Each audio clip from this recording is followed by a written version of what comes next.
Let us turn our Bibles to the chapter Nehemiah.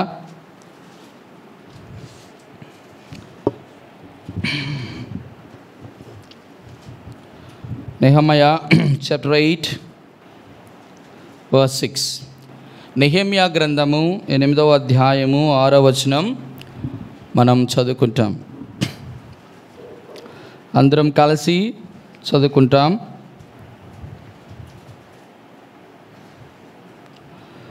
ఎనిమిది వచనము, 9వ వచనము లేక 6వ వచనం ఒకటే చదువుదాం. 8వ అధ్యాయము 6వ వచనం ఒకటే చదువుదాం. రండి, నాతో పాటుగా అందరూ కూడా ఏకీభవించి వాక్య భాగం చదువుకుందాం. ఎజ్రా మహాదేవుడైన యెహోవాను స్తుతింపగా జనులందరూ తమ చేతులెత్తి ఆమేన్ ఆమేన్ అని పలుకుచు నేలకు ముఖములు వంచుకొని యెహోవాకు నమస్కరించిరి. వన్స్ అగైన్, మరొకసారి మనం అందరం కలిసి చదువుకుంటాం. ఇంగ్లీష్ బైబిల్స్ ఉన్నటువంటి వారు కూడా గట్టిగా చదవండి.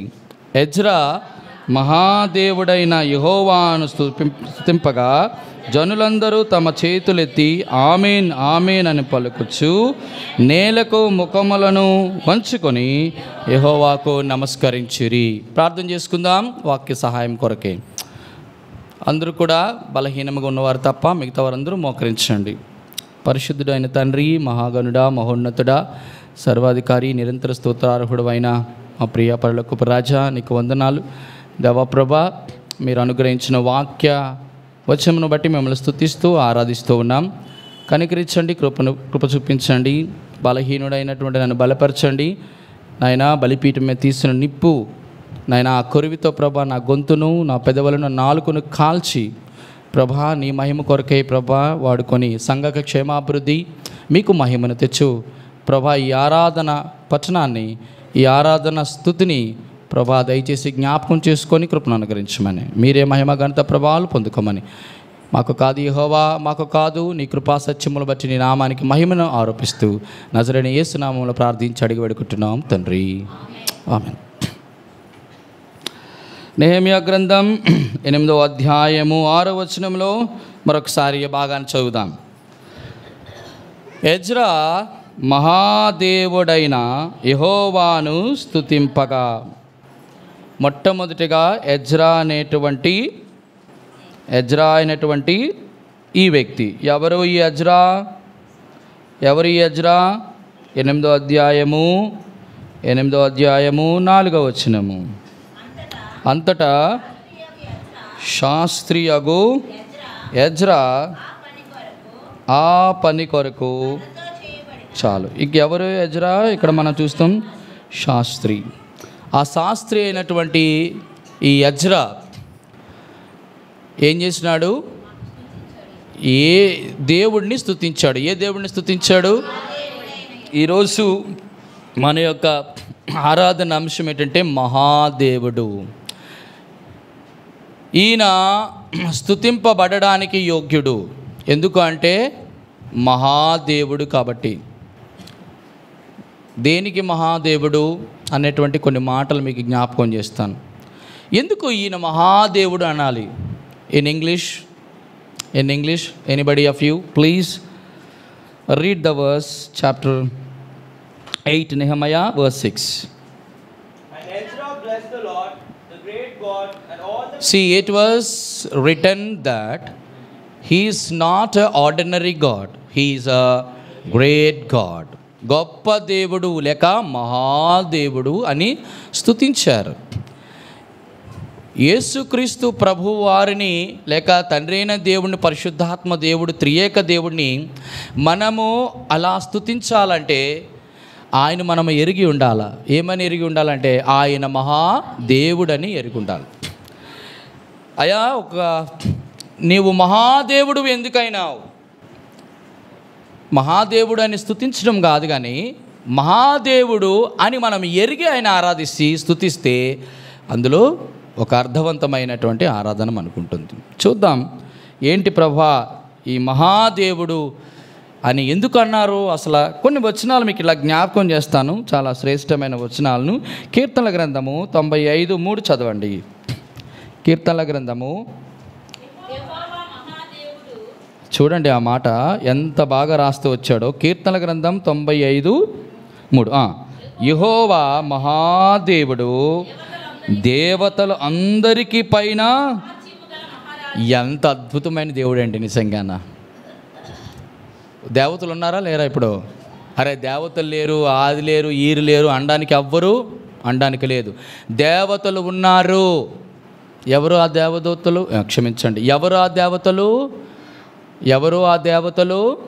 పడద్రోయబడినటువంటి దేవదూతలే దేవతలుగా మారారు. అది పడద్రోయని దేవదూతలు ఎలాగున్నారు? శరాపులుగా, కెరూబులుగా, మహాదూతలుగా ఉన్నారు. అర్థమైందా? భూమి మీద ఉన్న వాళ్ళందరూ ఎవరు? దేవతలు. ఆకాశ మండలం ప్రభు దగ్గర ఉన్న వారందరూ ఎవరు? దేవదూతలు. బాగా గమనించండి. అయితే ఇక్కడ అంటున్నాడు దేవతలందరికీ పైన మహాత్యము గల మహారాజు, అందుకు ఈయన మహాదేవుడు. చూడండి 77వ కీర్తన 13వ వచనం. 77వ కీర్తన 13వ వచనం. దేవా నీ మార్గము పరిశుద్ధమైంది, దేవుని వంటి మహాదేవుడు ఎక్కడ ఉన్నాడు? ఎంత మంచి అద్భుతమైన ప్రశ్న. దేవతల అందరికంటే మహాత్యమ కలిగినటువంటి మహారాజును పోలినవాడు ఇటువంటి మహాదేవుడు ఎక్కడున్నాడో? ఎక్కడ ఉంటే దయచేసి వెతికి పట్టుకొని రండి చూద్దాం. ఎంత అద్భుతమైన మాట, ఎంత అద్భుతమైన మాట. దేవా ఇంత మహాదేవుడు నిజంగా ఎక్కడున్నాడు? ఇప్పుడు చెప్పండి, ఇంతటి మహాదేవుడు ఇప్పుడు ఎక్కడున్నాడు? అది విచిత్రం. ఎంత అద్భుతం. అది అక్కడ ఆయనలో ఉన్నటువంటి గ్రేట్నెస్ అక్కడ అర్థమవుతుంది. ఆకాశ మహాకాశములు పట్టజాలన్నటువంటి దేవుడు ఎక్కడ? మనలో, మన హృదయములో ఉండాలని ఆశపడుతున్నాడు. ఇది ఆయనలో ఉన్న గొప్పతనం. సాధారణంగా ఎవరు ఈ మాట పలకలేరు. ఏ విధము చేతనని ఈ ఆలోచన మనకి తటస్థించదు. ఈ 2 మాటలు మీకు ఇలా ఎందుకు జ్ఞాపకం చేశానంటే, అసలు ప్రభువా నువ్వు మహాదేవుడివి కరెక్టే, మహాత్యము కలిగిన మహారాజువే కరెక్టే, నీలాంటి దేవుడు ఎక్కడ లేడు కరెక్టే. కానీ ఈ మహాదేవుడు ఎందుకు మనకు ప్రత్యేకంగా నేను ఆరాధించాలంటే ఒక 3 మహాలు చూద్దాం. 3 మహా అంటే ఏంటి? గ్రేట్, గొప్ప. మొట్టమొదటిది కొన్ని ఆ మాటలు చూసుకొని మనం ఆరాధనలోకి వెళ్దాం. చూడండి, మొట్టమొదటి మాట ఇలా జ్ఞాపకం చేస్తాను. ఇప్పుడు చదివినటువంటి నెహెమ్యా గ్రంథం 8వ అధ్యాయం 5వ వచనం 6వ వచనంలో ఏమన్నాడు? ఎజ్రా మహాదేవుడైన యెహోవాను స్తుతింపగా. చాలు. ఎందుకయ్యా ఎజ్రా నువ్వు ఆయన మహాదేవుడు?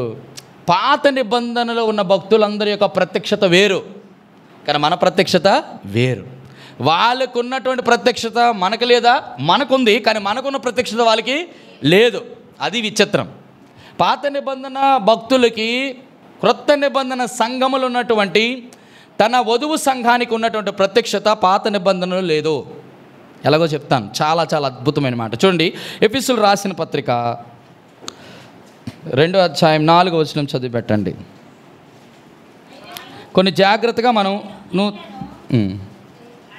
అయినను దేవుడు కరుణా సంపన్నుడై ఉండి మనము మన అపరాధముల చేత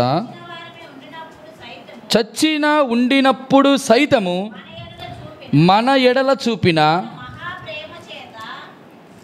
తన మహాప్రేమ చేత. చాలు చాలు చాలు. ఇక్కడ నేను పాయింట్ ఎక్కువ మీకు స్ట్రెస్ చేసి చెప్పాల్సింది ఏంటంటే, చూడండి ఈ మాట బాగా గమనిద్దాం. మహాప్రేమ చేత బ్రతికించాడు. రైట్ రైట్ రైట్ బాగా వినండి. మనము బ్రతకడానికి కారణం ఏమైంది? తన మహాప్రేమ. విచిత్రం నేను చెప్తాను, అంటే నాకు అర్థమైంది. ప్రభు నా హృదయంలో పెట్టిన తలంపు ఏంటంటే, సచ్చినటువంటి శవమును ఈ ప్రపంచంలో ఎవడైనా ప్రేమించగలడా? అసలు ప్రేమకి చచ్చిన దానికి ఏమైనా సంబంధం ఉందా? మీకు అర్థమైంది నేను చెప్పిన మాట. ఉదాహరణకి ఒక అందమైనటువంటి వ్యక్తిని అందమైన వస్తువుని, అందమైనటువంటి వ్యవహారాన్ని మనం ఇష్టపడతాం. రైటా రాంగా? చచ్చిపోయింది, పాడైపోయింది అటువంటి దాన్ని ఎవడైనా ప్రేమిస్తాడా? అబ్బా ఇదంటే నాకు చాలా ఇష్టం. నేను ఎందుకు ఈ మాట చెప్తానంటే, దేవాది దేవుడు మనల్ని చూసినప్పుడు చచ్చిన వారంగా కనబడ్డాం. చచ్చిన వారు అనేటువంటి మాటలో దాని అర్థం ఏంటంటే, ఒక వ్యక్తి చచ్చిపోయాడు అని అంటే ఖచ్చితంగా ఆయనలో ఏమి ఉండదు, అది జీవము లేనిటువంటి మనుషులు, మృతులు ఆ మృతులనట దేవుడు ప్రేమించాడట. మామూలు ప్రేమ కాదు. నాకు అర్థం కాలేదు, ఏం ప్రభా నేను ప్రేమించానని చెప్తే దానిలో ఏమన్నది? అందుకే అంటాడు దేవుడు లోకమును ఎందుకు ముందు విశేషణ పూర్వపద కర్మదాయ సమాసారాన్ని పెట్టాడు. So that love it's not ordinary love. ఒక వ్యక్తిని మనం ప్రేమించాలంటే, నువ్వు చాలా అందంగా ఉన్నావు కాబట్టి నేను ప్రేమించాను, నీకు ఆస్తిపాస్తులు ఉన్నాయి కాబట్టి నేను ప్రేమించాను, నీకు వెండి బంగారములు నీ దగ్గర ఉన్నాయి కాబట్టి ప్రేమించాను, నీకున్నటువంటి సంపద కీర్తి ప్రతిష్టతలు ధనఘనతలు బట్టి నేను అది అనడంలో సబబు ఉంది.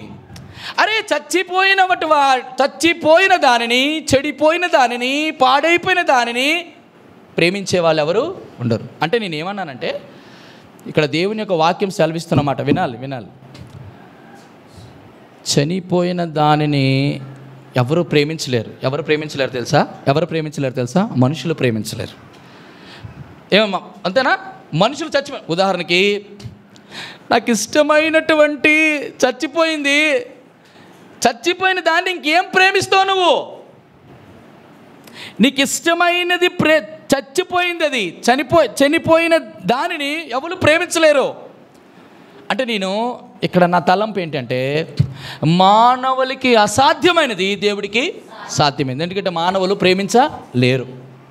అందుకే దీని ప్రేమను ఏమన్నారంటే మహాప్రేమ అన్నారు. దీనికి ఏం ప్రేమ అన్నారంటే ఎంతో ప్రేమ అన్నారు. ఇటువంటి ప్రేమను అయితే మాట ఆలోచన ఏంటంటే, నేను చచ్చిపోయినప్పుడు నాలో కనీసం 3 లక్షణాలు బయటపడతాయి ఖచ్చితంగా. చచ్చిన శవంలో 3. మొదటిది జీవం లేదు. జీవము లేనటువంటి ప్రతి శవము మొట్టమొదటిది ఏమవుతుంది? మొట్టమొదటిది కుళ్ళిపోతుంటుంది. టైము అయ్యే కొద్దీ ఏమవుతుంది? కుళ్ళిపోతుంది. కుళ్ళిపోయిలో నుంచి దుర్వాసన, అది మనకి ఇంపార్టెంట్ విషయం. ఇక్కడ 3 గమనించండి. అయినను తన మహాప్రేమ చేత క్రీస్తులో మనలను, అక్కడ గమనించండి, మనము బ్రతకడానికి ఒక సాధనను వాడాడు దేవుడు, ఆయన పేరే క్రీస్తు. అయ్యా నువ్వు క్రీస్తుని ఎందుకు వాడావు అనంటే, క్రీస్తు ద్వారానే మీరు బ్రతికారు. తన మహాప్రేమ చూడండి వినండి, తన మహాప్రేమని చూపించాలంటే క్రియ కనబడాలి. క్రియ లేనటువంటి ప్రేమ, క్రియలు లేని విశ్వాసం, క్రియలు లేని పని ఉపయోగం లేదు. ఇక్కడ క్రియ చూపించాడు. ఏంటంటే తన ప్రియకుమారుడు యేసుక్రీస్తు ప్రభు వారిని పంపించి క్రీస్తు ద్వారా బ్రతికించాడు. అయ్యా మరి నేను బ్రతకడానికి క్రీస్తు ఏమయ్యాడు? బాగా గమనించండి. చనిపోయిన మనలో జీవము లేనప్పుడు ఆత్మీయముగా అపరాధముల చేత, పాపముల చేత ఆత్మ పాతాళములో వెళ్ళేటువంటి పరిస్థితుల్లో, పాతాళాన్ని ఆత్మ వెళ్ళిపోతుంది అనే టైంలో యేసుక్రీస్తు ప్రభు వారి యొక్క మరణం నీ ప్లేస్లో, నువ్వు వెళ్ళాల్సిన ప్లేస్లో ఆయన చనిపోయాడు. ఆ ప్లేస్లో మనల్ని దేవుడు ఏం చేశాడు? బ్రతికించాడు. అంటే అర్థం ఏంటంటే సార్, ఆయన జీవాన్ని మనకి వచ్చాడు. అరే నేను చనిపోకూడదు, నేను చనిపోతాను, నా ప్లేస్లో నువ్వు బ్రతకాలి అంటే ఆయన జీవాన్ని ఇచ్చాడో. ఎప్పుడైతే చచ్చిపోయిన దానికి జీవం వచ్చిందో ఏమొస్తుందో చెప్పండి? కుళ్ళినది ఏమవుతుంది? ఉదాహరణకి గాయమైందండి, గాయమైంది ఏమవుతుంది? అలాగ టైము పొడిగించే కొద్దీ ఏమవుతుంది? కుళ్ళిపోయి వాసన వస్తుంది. ఇప్పుడు దేవాది దేవుడి దగ్గరికి వచ్చే టైంకి ఏమవుతుందంటే చూడండి ఏమైందంటే, మనము చనిపోయిన బ్రతికిన వెంటనే ఏమైంది? దానిలో జీవం వచ్చింది. జీవం వచ్చిన తర్వాత రక్త కణాలన్నీ కూడా ఏమవుతున్నాయి? ప్రవహించడం ప్రాణం వచ్చింది, జీవం వచ్చిందంటే ప్రాణం వచ్చింది. ప్రాణము అంటే అర్థం ఏంటంటే రక్తమే దాని ప్రాణం. అంటే ఎందులో ఉంది ప్రాణం? రక్తములో ఉంది. ఇప్పుడు రక్తము చనిపోయినటువంటి మృతులలో స్తంభించిపోద్ది. ఇప్పుడు ఏమవుతుందంటే రక్తము ప్రవహించడం మొదలుపెట్టింది. ఎప్పుడైతే ప్రవహించడం మొదలుపెట్టిందో ఆ గాయము మానుపుతారు, ఆ కుళ్ళిపోయింది కూడా నెమ్మదిగా ఏమైంది అక్కడ కూడా.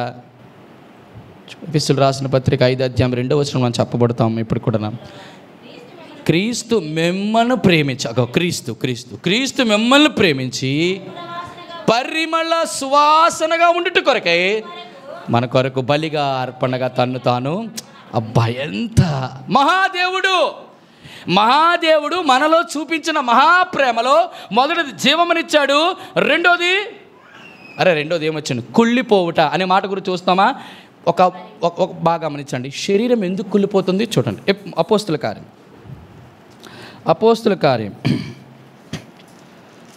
కార్యములు 2వ అధ్యాయము 31వ వచనం. క్రీస్తు పాతాళములో విడవబడలేదనియు ఆయన శరీరము కుళ్ళిపోలేదనియు. రైట్, ఇప్పుడు గమనించండి. అదే మాటను తీసుకొచ్చి 27 దగ్గరికి జత చేద్దాం. 27, నీవు నా ఆత్మను పాతాళములో విడిచిపెట్టవు, నీ పరిశుద్ధతను. దాని అర్థం ఏంటి? ఒక శరీరము కుళ్ళు పడుతుంది అంటే, ఏ శరీరం కుళ్ళు పడుతుందంటే మన పాపముల చేత అపరాలు చచ్చిపోతే పాపము ద్వారా శరీరం కుళ్ళిపోతుంది. ఆ పాపాన్ని రక్తం ద్వారా కడిగి పవిత్రపరిచి ఇప్పుడు ఏం చేశాడు? పరిశుద్ధుడిగా చేశాడు. అమ్మా వినండి ఈ మాట. రెండో మాట ఏంటంటే, చనిపోయిన మనలో జీవమనిచ్చాడు, మన అపవిత్రతను అంతటినీ తొలగించి పరిశుద్ధులుగా చేశాడు. అబ్బా, ఎంత అద్భుతమైన మాట! పరిశుద్ధులుగా చేశాడు. ఎప్పుడైతే పరిశుద్ధత వచ్చిందో అక్కడ అన్నాడు, నీ పరిశుద్ధుని కుళ్ళి పట్టదు. పరిశుద్ధతకి కుళ్ళు. అందుకే యేసుక్రీస్తు ప్రభువారు శరీరం కుళ్ళు పెట్టిందా? ఎందుకు? ఆయనలో అమ్మ దేవా, నీ పరిశుద్ధను బట్టి నేను స్తుతిస్తున్నానయ్యా. ఒకవేళ ఆ పరిశుద్ధతగా నాకు లేకపోతే ఏమైపోతుంది? శరీరము కుళ్ళిపోయి దుర్వాసన. అలా కుళ్ళు పట్టకుండా ఉన్నట్టు కరికే క్రీస్తు మన కొరకు తను తాను బలిగా అర్పణగా అర్పించాడు. రెండో మాట కుళ్ళిపోయింది. మూడోది ఏంటి? కుళ్ళిపోయిన దాన్ని ఏం చేశారు? వాసన. అక్కడ అంటాడు కదా, బలిగా అర్పణగా అర్పించకూడదు. మళ్ళీ ఏం చేశాడు? అబ్బాబా, మామూలు వాసన కదా, పరిమళ సువాసన. ఏంటి పరిమళ సువాసన? చూడండి, ఏంటి ఆ పరిమళ సువాసన? ఎందువల్ల దీని పరిమళ సువాసన ఎప్పుడు వచ్చుద్ది అని అంటే, పరమగీత గ్రంథం 1వ అధ్యాయం. పరమగీత గ్రంథం 1వ అధ్యాయము 3వ వచనం. నీవు పూసుకొనిన పరిమళ తైలము సువాసన గలది, నీ పేరు పోయబడిన. పరిమళ సువాసన రావాలంటే పరిమళ తైలం ఉండాలా? పరిమళ తైలమట ఏటట? దేనితో సమానం? నీ పేరు పోయబడిన. అంటే అర్థం ఏంటి? పోయబడిన పరిమళ తైలం అంటే సెంటు ఉంటుంది కదా, సెంటు మనం కొట్టుకుంటాం, వేసుకుంటాం. మనకి అదట దేంతో పోల్చాడు అంటే దేవుడు నీ పేరు అంటే అర్థం ఏంటో తెలుసా? పేరు మార్చాడో. అమ్మా, పేరు ఏం మార్చాడో తెలుసా? ఏం పేరు మార్చాడు చెప్తారా? ఏం పేరు మార్చాడు చెప్తారా? పేరు ఏం మార్చాడంటే, పాత పేరు మన పేరు శవం, ఇప్పుడు జీవం కలిగినారు. ఎంత అద్భుతమైన మాట! అరే, క్రీస్తులో మీరు బ్రతికి ఉన్నారు. మనము చచ్చిన వారము కాదట, మనము క్రీస్తులో బ్రతికిన వారం. ప్రభువా, ఈరోజు నేను ఆరాధించట్లో నాకు ఇచ్చిన శ్రేష్టమైనటువంటి అద్భుతమైనటువంటి వరం ఏంటో తెలుసా? మొదటిది, చనిపోయిన నా జీవితంలో జీవాన్ని అనుగ్రహించావయ్యా. కుళ్ళిపోయిన నన్ను పరిమళ సువాసన క్షమించండి, ఆ పాపములు బట్టి కుళ్ళిపోతే ఆ పాపములు తీసి నన్ను పరిశుద్ధునిగా చేసావయ్యా. మూడోది ఏం చేశాడు? ప్రభా, నీ పేరు నాకు అనుగ్రహించావు, అదే పరిమళ సువాసన. ఏం పేరు మనకున్న పేరు? ఇప్పుడు వీరు క్రీస్తుతో పాటు బ్రతికేను అని మాట అన్నది. అయినను తన మహాప్రేమ చేత క్రీస్తు మనము బ్రతికిన వారము, చచ్చిన వారము. మనము చీకటి వారము కాదు, మనం మనము చీకటి సంబంధంగా వెలుగు. అబ్బా, ఎంత మంచి పేర్లండి! బతికిన వాడికే వెలుగు సంబంధం అని పేరు, బ్రతికిన వాడికే చెప్పండి పగటి సంబంధం అని పేరు. లేకపోతే మనమందరూ చీకటి వారము, మనమందరూ కూడా రాత్రి వారం అంటాడు. కాబట్టి మొదటి తలంపు తీసుకుందాం. ఎందుకయ్యా నువ్వు మహాదేవుడు అయ్యావంటే నీ మహాప్రేమను బట్టి నువ్వు మహాదేవుడు అయ్యావు. ఆ మహాప్రేమను ఎవరి మీద చూపించాడు? చనిపోయిన మనమే చూపించాడు. చనిపోయిన వ్యక్తులకి 3 క్వాలిఫికేషన్స్ ఏంటి? మొదటిది చచ్చిన వారము, రెండోది కుళ్ళిపోయిన వారము, 3 కంపు కొట్టిన వారము. అటువంటి చచ్చినటువంటి మనము జీవమునిచ్చాడు, కుళ్ళిపోయిన మనకి పరిశుద్ధతనిచ్చాడు, మూడోది తన పేరును అనుగ్రహించాడు. అమ్మా అర్థమైందా?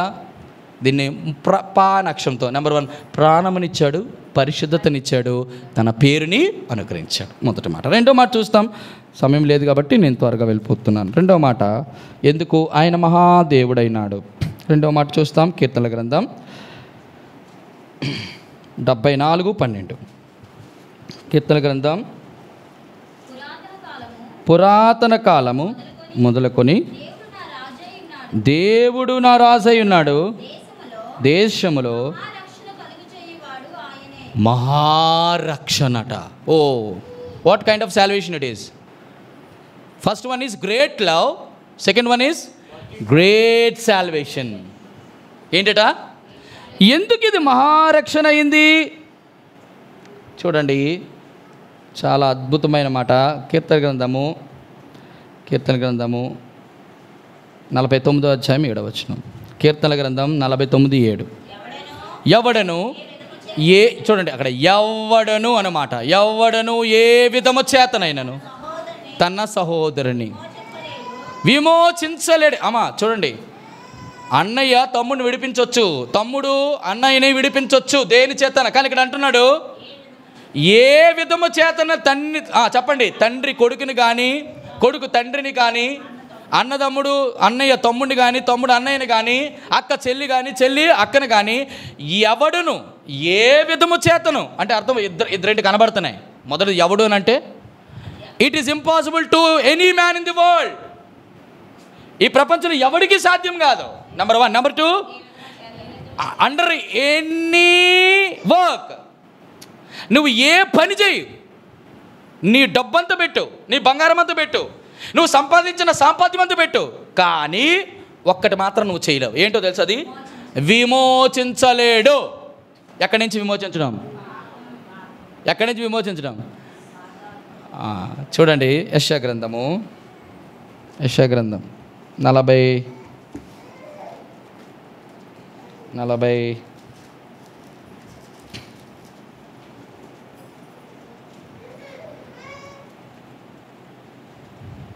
17వ వచనం. ఎన్నో అధ్యాయం? 38 అనుకుంటా. 38:17. మిక్కటమైన ఆయాసము చేత నాకు నెమ్మది కలుగుటకు కారణమాయను, నీ ప్రేమ చేత నా ప్రాణం నాశనమైన గోతి నుండి. అది విషయం. ఏ గోతిది? నాశనం అనే గోతు, అనగా దీనిని పాతాళము అంటారు. ఈ గోతులో నుంచి మనుషుల్ని ఎవ్వరు అంటే ఎవడను ఏ విధము చేతను, it is impossible to man to deliver his brother or sister from the bottomless pit.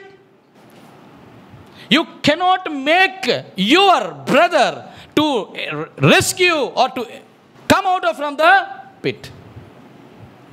You are unable to do it. ఇది అసాధ్యమైన దానిని సాధ్యపరిచాడు. కాబట్టి అంటే అర్థం ఏంటో తెలుసా? మహారక్షణ అనే మాటలో మనము మహాప్రమాదంలో ఉన్నామని అర్థం. ఏ ప్రమాదం ఇది? ఇప్పుడు రక్షణ కలిగిందంటే వాడికి ప్రమాదం నుండి అనొచ్చు. మరి మహారక్షణ అంటే ఇది మహాపెను ప్రమాదం. ఈ ప్రమాదం నుంచి ఎవడు కూడా రక్షాడు. దేవాదేవుడు అంటాడు, అందుకే వారి ప్రాణ విమోచన ధనము బహు. అంటే అర్థం ఏంటో తెలుసా? నీ ప్రాణాన్ని వెళ్ళిపోతున్నటువంటి ఆ పాతాళము నుంచి విడిపించుట కొరకే ధనరాశులన్నీ ఒక దగ్గర పెట్టి యేసుక్రీస్తు ప్రభువారి యొక్క ప్రాణత్యాగాన్ని పక్కన తక్కిట్లో పెడితే ఇది ఎందుకు పనికిరాదట. ఎంతమంది? ఒకరు కాదు, ధన ధాన్యాదులు, వెండి బంగారముల్ ఒక చోటేసిన నీతో సరితూగునా. బా, ఆయన మహారక్షణ దేవా నాకు ఇచ్చావు. ఎందుకు? నిజంగా ప్రభువా ఎవ్వరు ఒకవేళ, అందుకే మనం అధికారులను ఆశ్రయించవచ్చు, అనేకమైనటువంటి వాటిని ఆశ్రయించి మన ప్రాణ విమోచనాన్ని సంపాదించుకుందాం అనుకున్నాం. కానీ అందుకే వారి విశ్వాసము చేత కృపచేతన మీరు రక్షించబడి ఉన్నారు. ఇది మీ వలన కలిగినది కాదు, ఇది దేవుని ప్రభువా. ఈ మహారక్షణ ఇచ్చినావు. ఎంత మహాప్రమాదం తెలుసది. ప్రపంచంలో అతి భయంకరమైన ప్రమాదం ఇది ఒక్కటే. ఏది? నా ఆత్మను పాతాళంలో ఆయన విడిచి పెట్టడు. వెళ్ళిపోయినట్టు నాశనమైన గోతు నుంచి బయటికి దేవుడు తీసుకొని వచ్చినాడు. అందుకే దీనికి మహారక్షణ. Lord, what a great salvation that you had granted me. Even nobody is there to come out of from the bottomless pit, because it is a impossible thing to a normal man. కష్టం, ఎవరు చేయలేరు, చెయ్యలేకపోయారు.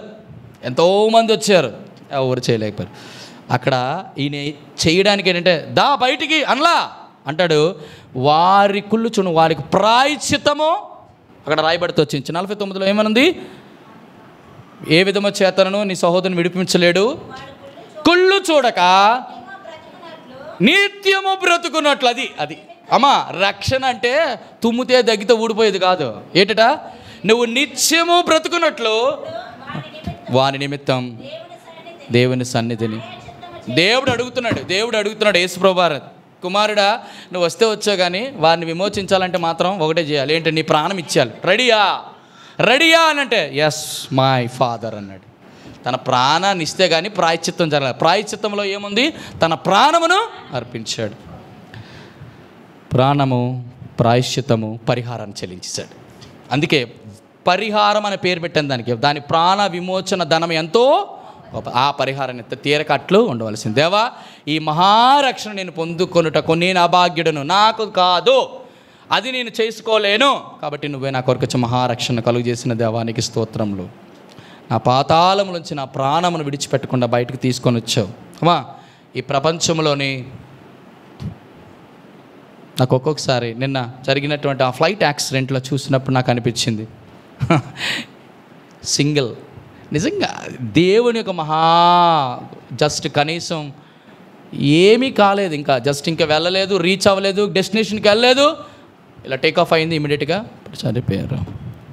మన ప్రాణం ఎప్పుడు పోతుందో, మనం ఎక్కడ సమసిపోతామో మనకు తెలియదు. కానీ విచిత్రం చెప్పనా, ఎంతమంది చనిపోయినా నిజంగా ప్రభువుని విశ్వసిస్తే చెప్పండి, ప్రభు దగ్గర ఉంటాం. అది ఆనందం అండి నిజంగా. రైట్. మొదటిది, మహాదేవుడు ఎందుకు అయ్యాడంటే ఆయన మహాప్రేమ. ఎందుకు ఆయన మహాదేవుడు అంటే మన జీవితంలో ఎవరు చూపలేని మహారక్షణను నా ప్రభా, నా ఆత్మను రక్షించవయ్యా, నాకు అది చాలు. 2, 3 చూడండి ఆ మాట.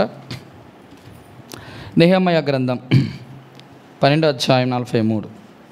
నెహెమ్యా గ్రంథం ఈ మాట చెప్పి నేను ముగిస్తాను. 12:43. మరియు దేవుడు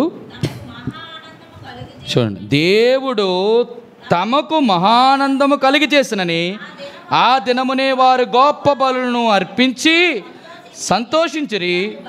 వారి భార్యలు పిల్లలు కూడా సంతోషించిరి. అందువలన యెరూషలేములో పుట్టిన ఆనందధ్వని బహుదూరమునకు. అబ్బా, ఎంత చక్కటి మాట. యెరూషలేము దేవుని మందిరములో ఏం పుట్టిందట?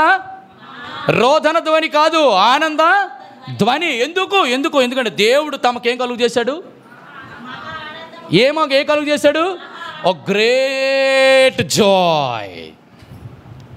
Why this God is great God? Because of 3 reasons. Number 1, he is a great lover. మీకు అర్థమైందా? Why the God is so great? Because he is a great savior. ఆయన గొప్ప రక్షకుడు.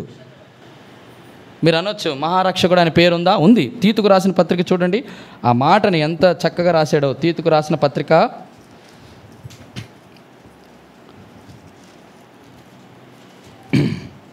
తీతుకు రాసిన పత్రిక 2వ అధ్యాయము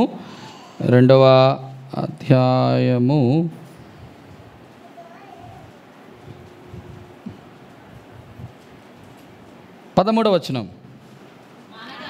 అనగా మహాదేవుడును మన రక్షకుడైన యేసుక్రీస్తు. మహాదేవుడు చూడండి, మహాదేవుడినైనా మన రక్షకుడు. ఎంత అద్భుతమైన మాట. 2 మాటలు. ఈజ్ ఎ గ్రేట్ లవర్, గొప్ప ప్రేమికుడు. ఈజ్ ఎ గ్రేట్ సేవియర్, ఆయన గొప్ప రక్షకుడు, మహారక్షకుడు. 3వది, ఎంత అద్భుతమండి, గొప్ప ఆనందాన్ని, మహానందాన్ని ఇచ్చాడు. ఎందుకు మహానందం ఇచ్చాడు? దేన్ని బట్టి మహానందం?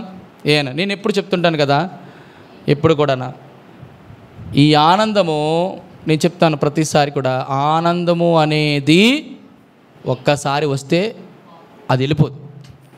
సంతోషం ఒకసారి వస్తే వెళ్ళిపోతుంది. అదే సంతోషానికి ఆనందానికి డిఫరెన్స్. ఆనందము దేవుడు మాత్రమే ఇవ్వగలడు.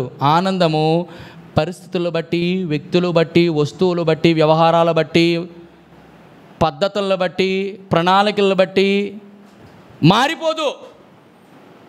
ఏది జరగని తమ జీవితాల్లో చాలామంది ఉన్నారండి. చాలామంది ఉదాహరణకి ఇలా చెప్తాం. మొన్న యూట్యూబ్లో చిన్న సన్నివేశం చూసాం. ఒక సేవకుడు 2 కొడుకులు చనిపోయారు. ఆ తండ్రి చెప్తున్నాడు, నా కొడుకులు 2 కూడా దేవుని నమ్మి రక్షణ పొంది బాప్తిసం తీసుకున్నారు. వారు ప్రభునందు నిద్రించారు. చనిపోయినా లేకపోతే అయ్యో నా కుమారులు, భౌతికమైనటువంటి బాధ ఉంటుంది, కానీ నిత్య బాధ ఉండదు. ఎందుకంటే నా కొడుకులు ఎక్కడున్నారు? పరలోకంలో. అదే వారు బాప్తిసం తీసుకోకుండా, వారు రక్షణ పొందకుండా, మారుమనసు పొందకుండా చనిపోతే ఎక్కడున్నట్టు? పాతాళములు. మనము రక్షణ పొందామని మన బిడ్డలు రక్షణ పొందకుండా చనిపోతే, I'm sorry to say this, మన పిల్లలు పాతాళంలోనే ఉంటారు. నువ్వెంత భక్తి చేయి, నరకంలోనే ఉంటారు. అందుకే దేవుడు టైం ఇస్తాడు ప్రతిదానికి. ఆ టైంలో మనం చేయకపోతే కష్టం. ఎందుకయ్యా మహానందం? ఎందుకు మహానందం అంటే, 7 ఆనందాల్లో ఒక ఆనందం ఎప్పుడు చెప్తాను కదా. ఏం ఆనందం అదంటే, రక్షణను బట్టి మనకు వచ్చే ఆనందం. అదే మన రక్షణ ఆనందం. ఈ రక్షణ ఆనందంలో 3 విషయాలు చెప్తాను మీకు. ఒక 3 విషయాలు చదువు పెడతాను రండి. యెషయా గ్రంథము చూడండి. యెషయా గ్రంథము, ఏ వ్యక్తికైతే ఈ రక్షణ ఆనందం ఉంటుందో ఈ 3 ఉంటాయి. చూడండి, నెహెమీయా గ్రంథం లేక యెషయా గ్రంథం చూడండి, ఒక చక్కటి మాట. యెషయా గ్రంథము 61:10. యెషయా గ్రంథం 61:10. శృంగారమైన పాగా ధరించిన పెండ్లి కుమారుని వలె, ఆభరణములతో అలంకరించిన పెండ్లి కుమార్తె వలె ఆయన రక్షణ వస్త్రములను, చూడండి అక్కడ ఏం ధరింపజేశాడు? రక్షణ వస్త్రములు ధరింపజేశాడు. రక్షణ వస్త్రాలు మనం కోల్పోయాం. మనల్ని సిగ్గు కప్పింది. ఆదాము చేసిన పాపము వల్ల వారు దిగంబరులు అయిపోయారు. ఆ రక్షణ వస్త్రాలు బట్టి మన సిగ్గు కప్పింది. ఇప్పుడు ఎలాగట? రక్షణ వస్త్రములను దేవుడు మనకు ధరింపజేశాడు. ఎంత అద్భుతమైనటువంటి మాట ఇది. ఏం చెప్తున్నాడు? ఆయన రక్షణ వస్త్రములు మనకు, దీన్ని సాక్ష్యము అంటారు. దేవుడు మన జీవితంలో చేసింది ఇది. దీనికి ఒక పేరు పెడితే రక్షణ సాక్ష్యము అనొచ్చు. రెండో మాట యెషయా గ్రంథము 26:1. యెషయా గ్రంథం 26:1. ఆ దినమున యూదా దేశములో పాడుదురు, బలమైన పట్టణం ఒకటి ఉన్నది, రక్షణయే దానికి ప్రాకారము. దేనికి సూచనగా ఉంటుంది? రక్షణ ప్రాకారము దేనికి సూచన అంటే, మొదటిది రక్షణ సాక్ష్యం అయితే, రెండోది రక్షణ సంరక్షణ. మొదటిది సాక్ష్యము, రెండోది దేవుడు సంరక్షించినాడు, మనకి ప్రాకారం వేసినాడు. రక్షణని ఎలాగించాడు? మనకి సంరక్షించాడు. అపవాది ముట్టడానికి ప్రయత్నం నేనేమేశాను? I have made a great wall around you, even nobody, even Satan will not touch you, and he don't have any right to touch us. రెండోది సంరక్షణ, మొదటిది సాక్ష్యం. మూడోది చూడండి, యెషయా గ్రంథం 21 అధ్యాయం 2-3 వచనాలు.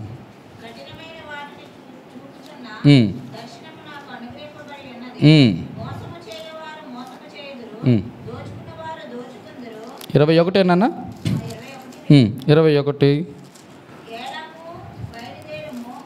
క్షమించండి, 12 అనుకుంటా. చూడండి నాన్న, యెషయా గ్రంథము 12:3. కాబట్టి మీరు ఆనందపడి రక్షణ ఆధారములైన బావుల నుండి నీళ్ళు ఎప్పుడట ఆ పైన అంటాడు, ఇదిగో నా రక్షణకు కారణభూతుడకు దేవుడి కింద అంటాడు, ఆయన నాకు రక్షణ ఆధారం. అమ్మా మూడోది, ఆయన రక్షణ కాబట్టి మీరు ఆనందపడి రక్షణ ఆనందం, ఆ ఆనందపడి రక్షణ ఆనందం ఉంటే రక్షణ ఆధారములైన బావుల నుండి నీళ్ళు ఏం జ్ఞాపకం చేస్తారంటే సమృద్ధిని జ్ఞాపకం చేస్తుంది. మొదటిది సాక్ష్యం, ప్రాకారము సంరక్షణ, బావులు నీళ్లు ఏం చేస్తుంది? సమృద్ధిని జ్ఞాపకం లేక సంతృప్తిని జ్ఞాపకం చేస్తుంది. ఒక వ్యక్తి రక్షణ ఆనందములో ఈ మూడు ఎవరు తీయలేరు. నెంబర్ 1 సాక్ష్యము, నెంబర్ 2 సంరక్షణ, నెంబర్ 3 ఈ మూడు పోవాలంటే ఒకటి పోవాలి, రక్షణ పోదు, రక్షణ ఆనందం పోవడానికి ఛాన్స్ ఉంది. ఎందుకో తెలుసా? అంటాడు దావీదు, నేను పాపం చేశాను కాబట్టి నా రక్షణ ఆనందం పోయింది కాబట్టి అంటాడు, మరలా నాకు రక్షణ ఆనందమును కలుగు చేయం. ఎంత అద్భుతం తెలుసా? రక్షణ పోదు ప్రియమైన వాళ్ళరా, రక్షణ పోదు. ఎందుకో తెలుసా? ఆయన ఒక్కసారి మనందరి కొరకు అర్పించబడి ఆ రక్షణను బట్టి ఈ లోకంలో మనం సంపాదించుకున్న రక్షణ ఆనందంలో 3: రక్షణ సాక్ష్యము, రక్షణ సంరక్షణ, రక్షణ యొక్క సమృద్ధి. మొత్తం 3 పోద్ది. మీరు గమనించండి. మీరు కావాలంటే ఒక్కసారి పాపంలో పడండి అంటే నేను ఎంకరేజ్ చేస్తున్నట్టు కాదు. దాని అర్థం ఏంటంటే, ఒకవేళ మనం పాపం చేసి పరిశుద్ధను కోల్పోతే ఖచ్చితంగా మన సాక్ష్యము పోతుంది. దేవుడు మనకు అనుగ్రహించిన పాపం చేసి పరిశుద్ధం లేదంటే సాతాను కూడా వచ్చి డైరెక్ట్గా యు ఆర్ మై కిడ్ యార్, యు ఆర్ మై చైల్డ్ అంటాడు. అటు పట్టుకుంటాడు. మూడోది ఏంటంటాడు? సమృద్ధి. ఏ సమృద్ధి? రక్షణాధారమైన సమృద్ధి. బావి అనగా దేవుని యొక్క సంఘానికి సూచన. ఆ బావిలో ఉన్న నీళ్ళంటే దేవుని వాక్యమునకు సూచన. అది కూడా మనకి ఏం చెప్పినా అర్థం కాదు. కాబట్టి ప్రియమైన వాళ్ళారా, ఎందుకు ఈయన మహాదేవుడైనాడు? మహాదేవుడు మహాప్రేమ చూపించాడు, మహారక్షణ చూపించాడు, మహా ఆనందాన్ని ఇచ్చాడు. అందును బట్టి ప్రభువుని, దేవా ఎంత గొప్ప దేవుడు కాబట్టే దేవతలందరికంటే మహాత్మ్యము కలిగిన మహారాజా, నిన్ను పోలిన నీకు సరి అయిన నీకు సాటి అయిన దేవుడు ఎక్కడున్నాడయ్యా? నువ్వు మహాదేవుడు అని ఎజ్రా ఆ రోజు మహాదేవునికి ఎలాగైతే స్తుతించినాడో ఈరోజు మనం అందరం స్తుతించుదుముగాక. ఆమేన్.